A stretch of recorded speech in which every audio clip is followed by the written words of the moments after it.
Can you imagine? After sacrificing everything for my daughter, she looked me straight in the eye and called me useless, a burden.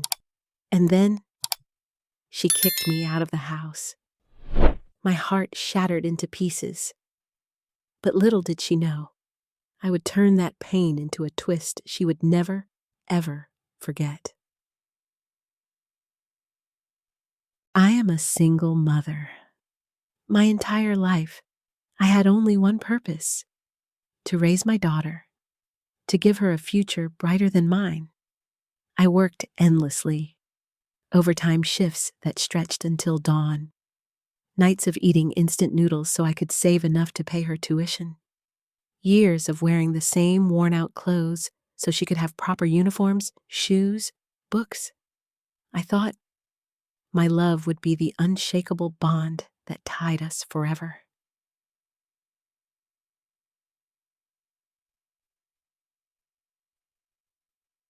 But fate can be cruel.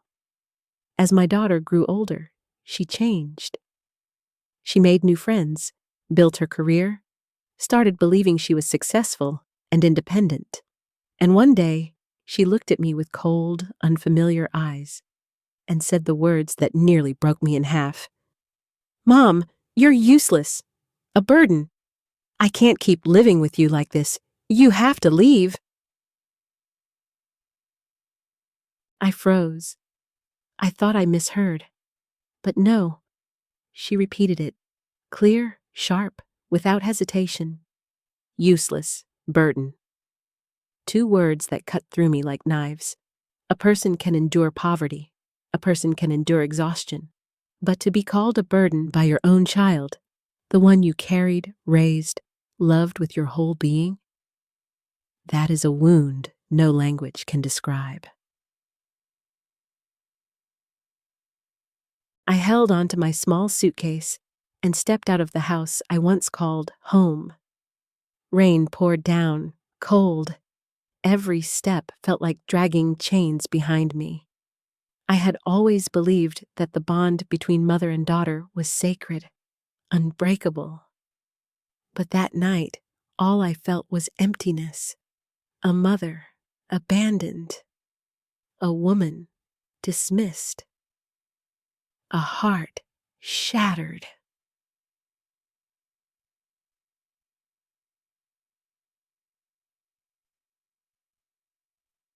The days that followed were a blur. I rented a tiny, dim room. Meals were mixed with tears. Sleep was restless, haunted by nightmares. Every time I remembered her eyes, those eyes filled with disdain, I felt as if the whole world had turned against me.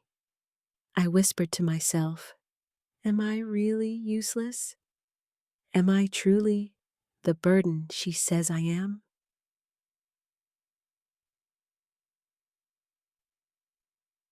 But you know, sometimes, in the darkest corners of despair, you discover a hidden strength you never knew you had. One night, staring into the cracked mirror, I no longer saw a defeated mother. I saw a woman who had sacrificed everything, a woman who had survived storms, a woman who deserved respect. And at that very moment, a thought struck me like lightning. If she thinks I'm a burden, I'll show her that I am the one holding the power. Then destiny delivered me an unexpected chance. The very house my daughter so proudly called her achievement was drowning in financial trouble. A mortgage unpaid, debts piling up, reckless choices. It was about to be seized by the bank. And guess what? With my modest savings, plus the compensation from my years of hard labor, I had just enough to bid for that house. The day I signed the ownership papers, my hands trembled. Not from fear, not just from joy, but because I knew this was the turning point. This was where I would reclaim my dignity. When my daughter found out, she froze in disbelief. For the first time, I saw her eyes, not proud, not superior, but shaken. I didn't shout. I didn't curse. I simply smiled, calm and steady, and said, "From now on, you will pay rent to me, and the rent will be double." At that moment, I was no longer the useless mother she once named me. I was her landlord. I was the proof that a mother can be broken, but never destroyed. And that was just the beginning.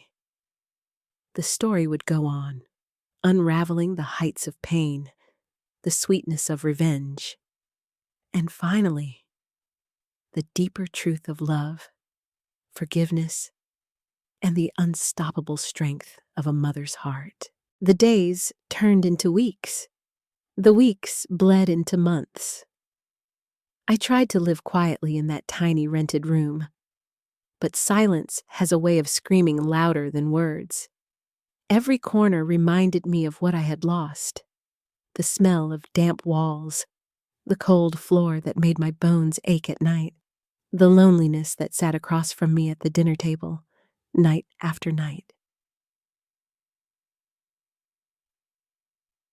People around me whispered.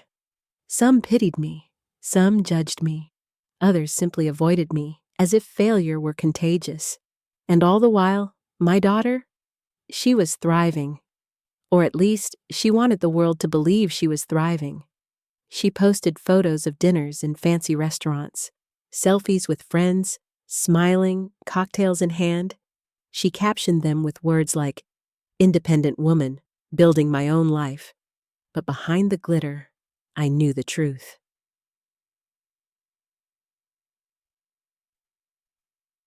Her independence was built on shaky ground. The mortgage was bleeding her dry, credit card bills piling up. Yet she looked at me as if I were the problem. The irony was almost unbearable. I had spent decades sacrificing, making sure she never lacked anything. And now, when the weight of her own decisions began to crush her, she turned her back on me, branding me useless. At night, lying on that thin mattress, I cried quietly. I pressed a pillow against my face so the neighbors wouldn't hear. Why, God? Why?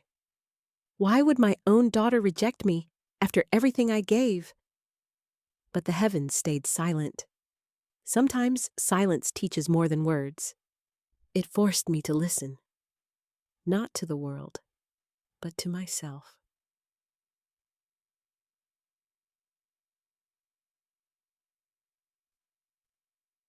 One evening, I visited the market where I used to buy her favorite snacks. I saw mothers with little children tugging at their sleeves. I saw women haggling just to save a few coins, their faces tired, but their eyes soft with love. And I remembered. I remembered the nights I used to sneak into her room, watch her sleep, kiss her forehead. I remembered how I promised myself she would never feel the emptiness I had felt growing up. The memory burned like fire inside me, because I realized maybe I had loved her too much. Maybe I had protected her so carefully that she grew blind to what it truly meant to struggle, to survive. The turning point didn't come overnight. It came in fragments, in the way strangers treated me with more kindness than my own blood, in the way I learned to survive again, alone, just like in the old days. And then came the letter. It was a cold afternoon when the envelope arrived. Plain, official looking. I opened it with trembling fingers. Inside, a notice from the bank. My daughter's house was in danger. Late payments, pending foreclosure. I stared at the words, my breath shallow. This house, the one she had kicked me out of, the one she thought proved her independence, was slipping away. I should have felt pity. I should have felt sorrow.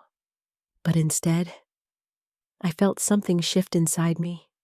Not hatred, not vengeance, something sharper, clearer, purpose.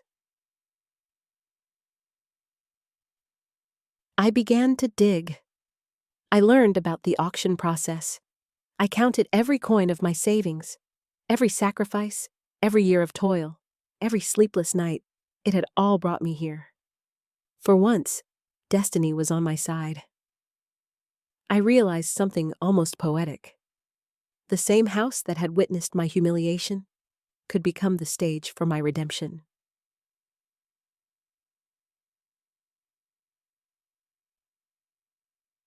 But before that day came, I wrestled with guilt. Am I a bad mother for even considering this? Shouldn't I be the one to protect her, no matter what?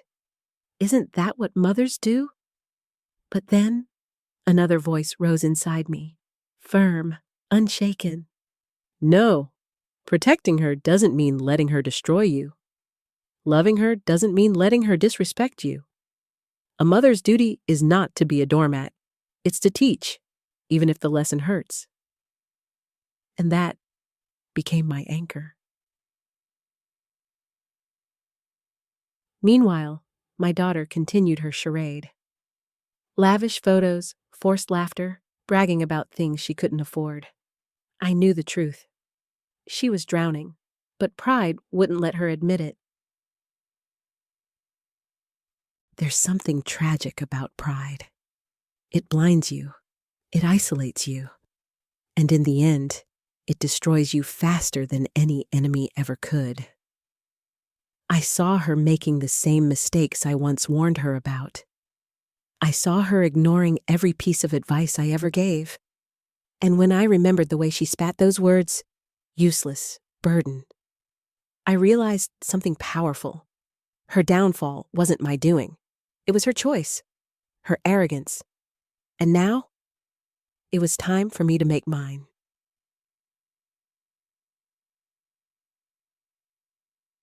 The night before the auction, I couldn't sleep.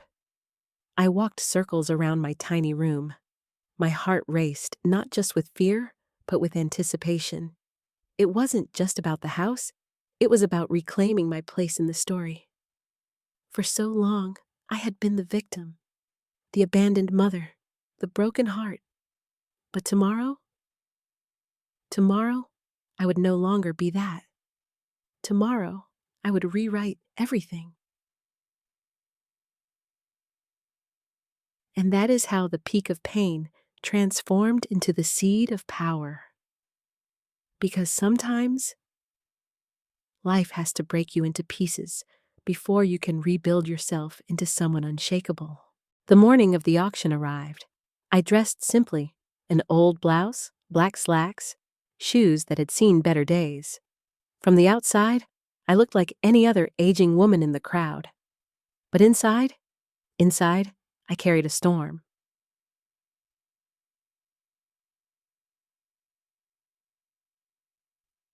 The room buzzed with tension. Investors with sharp suits and sharper eyes shuffled papers, whispered strategies.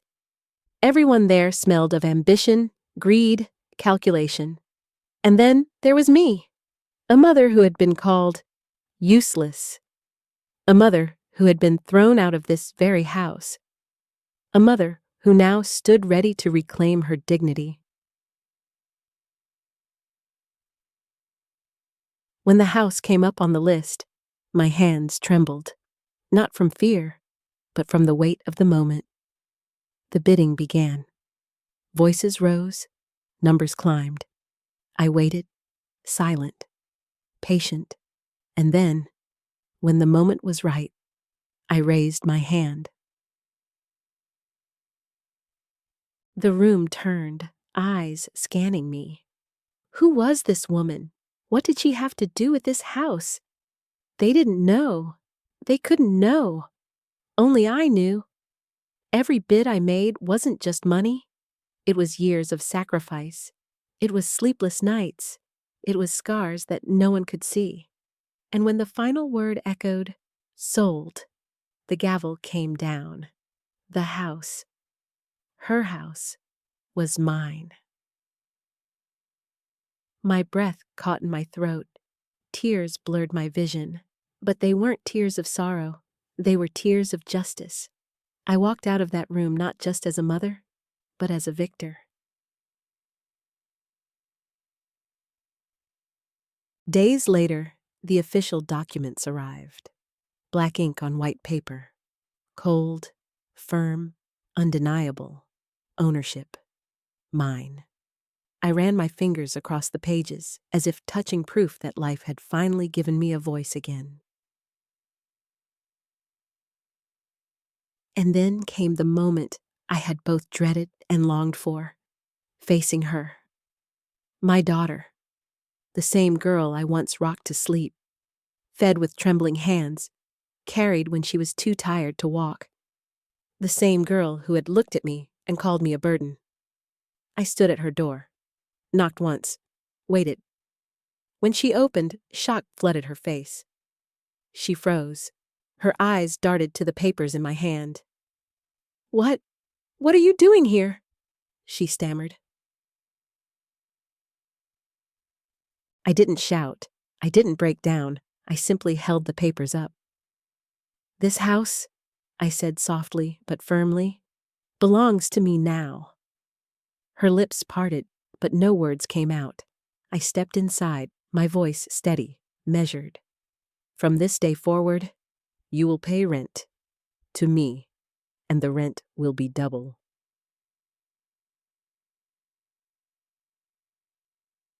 The silence that followed was electric. She blinked, disbelief written across her face. You can't be serious," she whispered. But I was, more serious than I had ever been in my life. I looked her straight in the eyes, the same eyes that once held contempt, now clouded with fear and confusion. "I was your mother," I said. "I still am, but I am no longer your victim." Her arrogance crumbled. The proud, untouchable woman who once threw me out now stood small, shaken, vulnerable. And for the first time in years, I felt powerful, not because I wanted to destroy her, but because I had finally proven to her, to myself, to the universe, that I was not useless.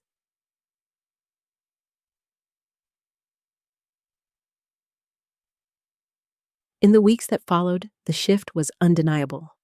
Every time she handed me the rent, I saw the sting in her pride. Every time she avoided my gaze, I saw the weight of her guilt. She began to stumble. The friends she bragged with disappeared. The glamorous nights grew fewer. Her perfect facade began to crack. And beneath it all, she was just a scared, struggling woman.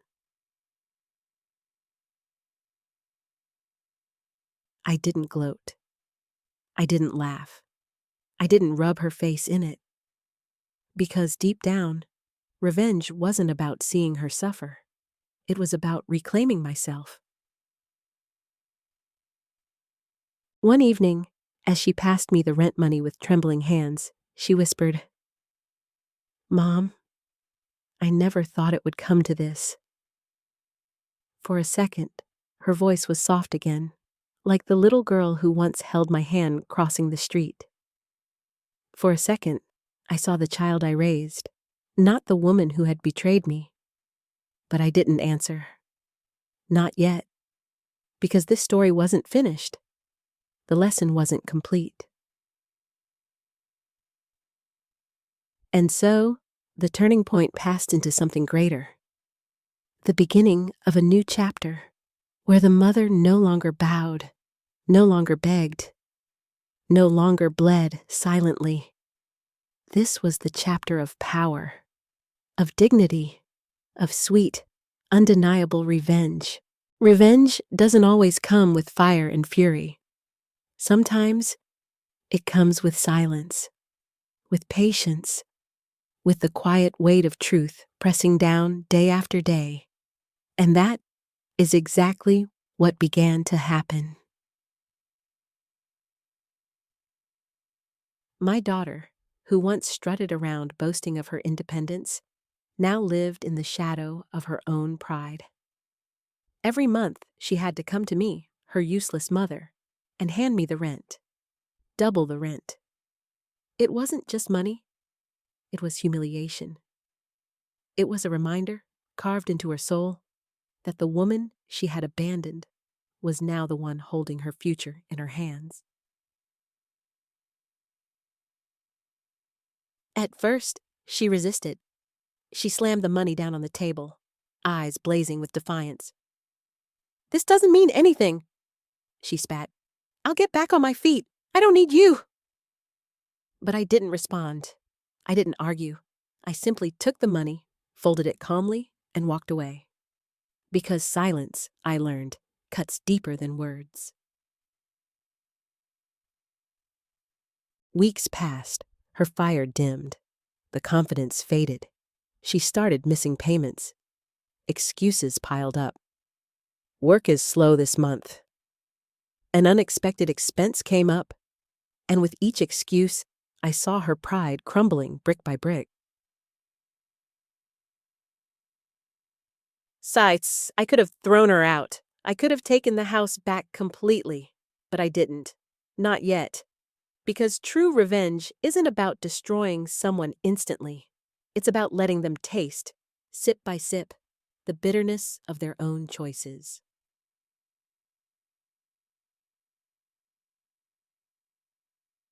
There was one evening I'll never forget.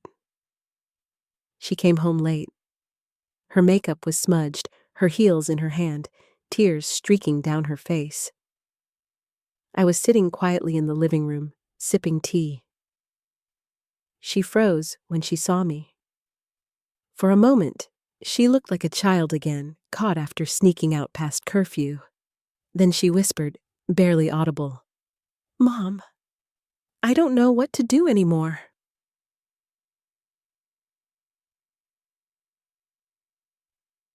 Her voice cracked, her body trembled. She sank into the chair across from me, hands covering her face. And for the first time, the walls she had built around herself began to collapse. I sat there, silent. Part of me ached to reach out, to comfort her, to hold her like I used to. But another part of me, the part that remembered the night she called me useless, the night she abandoned me, knew this was her lesson to learn. So I let her cry. I let her feel the weight of everything she had done.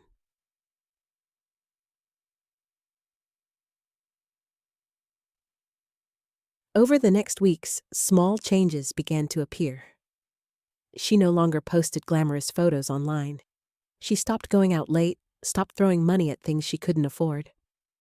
Instead, she came home tired, quiet, withdrawn. And sometimes, she even glanced at me with something I hadn't seen in years: respect.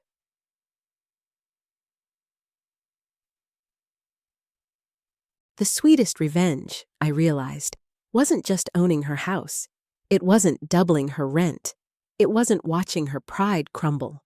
The sweetest revenge was watching her slowly recognize the truth she had once denied: that I wasn't useless, that I wasn't a burden, that I was, and always had been, the backbone of her life. One day, she came to me with rent in her hand, but this time, she didn't slam it down. She didn't scowl or spit out excuses. She placed the money gently on the table. And then, she looked at me, really looked at me. "Mom," she whispered, "I was wrong." Her voice broke on the last word. Her eyes shimmered with tears she could no longer hold back. "I thought I didn't need you. I thought I was stronger than you. But now I see how blind I was."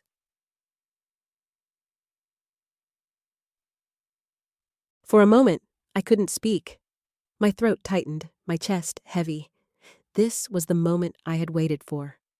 Not her suffering, not her humiliation, but her recognition, her apology, her acceptance of the truth.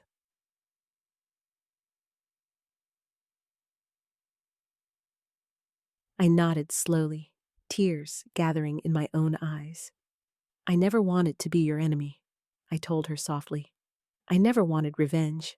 I only wanted respect. I only wanted you to see me as more than just a burden.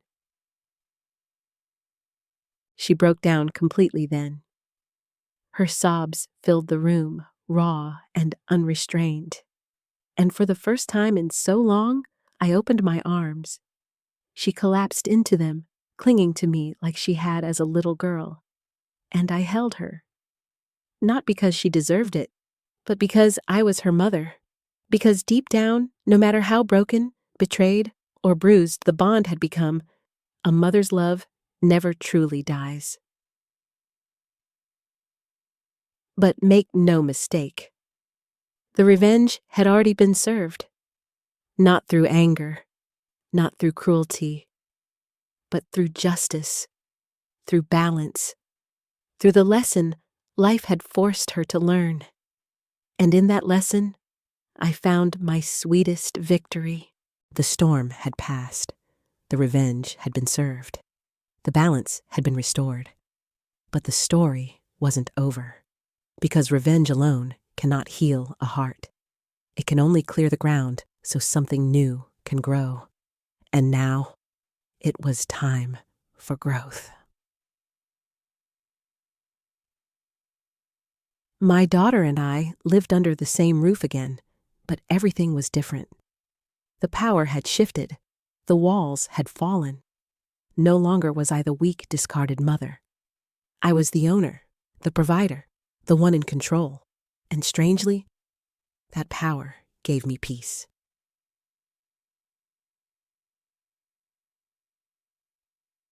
For months, she continued to pay rent, but the payments were no longer heavy with anger. They were steady, respectful, almost humble. She worked harder. She saved money. She stopped wasting her life trying to impress people who didn't care about her. Slowly, she began to change.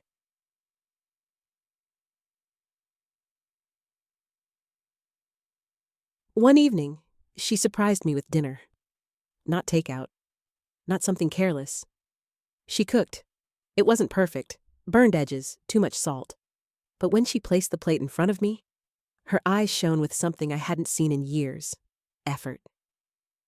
"Mom," she said softly, "I want to try again. I want us to be family."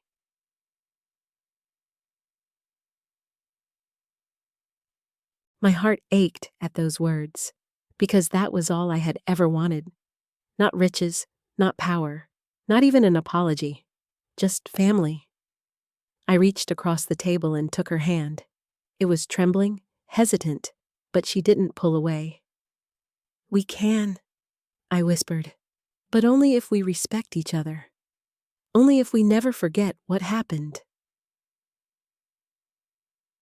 Respect. That became our foundation. I no longer did everything for her.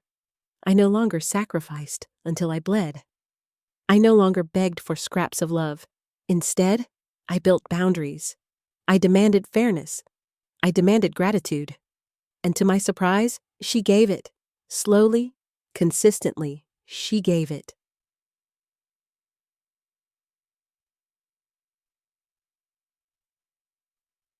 Did we suddenly become the perfect mother-daughter pair? No. The scars remained. The past could not be erased. But what we did gain was something stronger. Understanding. A mutual recognition that love without respect is poison. That family without gratitude is hollow. And that sometimes the deepest wounds are the ones that force us to grow the most.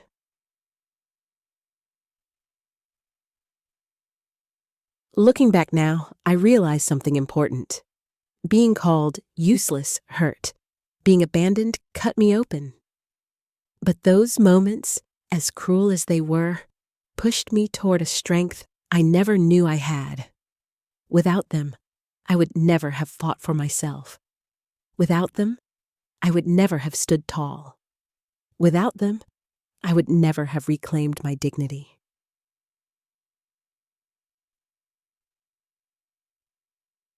So, what did I learn? I learned that forgiveness is not about forgetting. It is about remembering. without allowing the pain to control you. I learned that boundaries are not walls. They are doors that you choose to open or close. I learned that love, even when bruised, can still heal, but only when both sides are willing to water it with respect. And to anyone listening to my story, to anyone who has ever been betrayed by family, to anyone who has ever been called useless, a burden, unwanted, hear me now. You are not useless. You are not weak. You are not invisible. Your value does not depend on who sees it. Your worth does not vanish because someone else denies it. Sometimes, the very people you love most will hurt you the deepest. Sometimes, they will take advantage until you have nothing left. But that is not the end of your story. Stand up. Fight for yourself. Reclaim what is yours. Not just your home, not just your money, but your dignity. And when you rise, rise with grace. Not with endless anger, not with cruelty, but with strength, with wisdom, with the quiet, unshakable knowledge that you deserve respect. My revenge began with buying a house, but it ended with something far greater. It ended with me rediscovering my worth. It ended with my daughter learning a lesson she would never forget. And it ended with a bond, not perfect, not unbroken, but rebuilt on stronger ground. Today, when I walk through the halls of this house, I no longer feel like a shadow. I feel whole. I feel present. I feel alive because I am not useless. I am not a burden. I am a mother. I am a survivor. I am proof that even the deepest betrayal can turn into the sweetest strength. And that is my story, a story of pain, a story of revenge, a story of healing, but most of all, a story of respect.